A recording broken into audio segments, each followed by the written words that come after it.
तुम्ही जर रोज सकाळी कडुनिंबाची पानं खाल्ली तर काय होईल हे तुम्हाला माहिती आहे का? यामुळे आरोग्याशी संबंधित अनेक आजारांपासून आराम मिळतो. तर नेमकं कडुनिंबाची पाने खाण्याचे फायदे काय आहेत चला पाहूयात. नंबर 1. रोज सकाळी कडुलिंबाची पानं चावल्यानं तोंडाचे आरोग्य चांगले राहते. श्वासाची दुर्गंधी आणि दात दुखीपासून आराम मिळतो. नंबर 2. कडुलिंबाची पानं पोटातील हानिकारक कीटकांना मारण्यास मदत करतात, ज्यामुळे पोट साफ राहतं. नंबर 3. मळमळ आणि उलटीच्या समस्येपासून आराम मिळण्यासाठी दररोज सकाळी कडुनिंबाची पानं चावून खावीत. नंबर 4. कडुनिंबाची पानं रोज चघळल्यानं पचनक्रिया निरोगी राहते. बद्धकोष्ठता आणि अपचन यांसारख्या समस्यांपासून आराम मिळतो. नंबर 5. कडुलिंबाची पानं शरीराच्या कोणत्याही भागात येणारी सूज कमी करण्यास मदत करतात.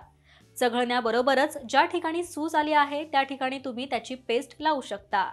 नंबर 6. कडुनिंबाच्या या पानांमध्ये आढळणारे पोषक तत्व त्वचेसाठी फायदेशीर असतात, जे त्वचेला चमकदार बनवण्यास मदत करतात. नंबर 7. कडुनिंबाची पानं नियमित चघळल्यानं शरीरातील थकवा दूर होतो आणि शरीराला ऊर्जा मिळते.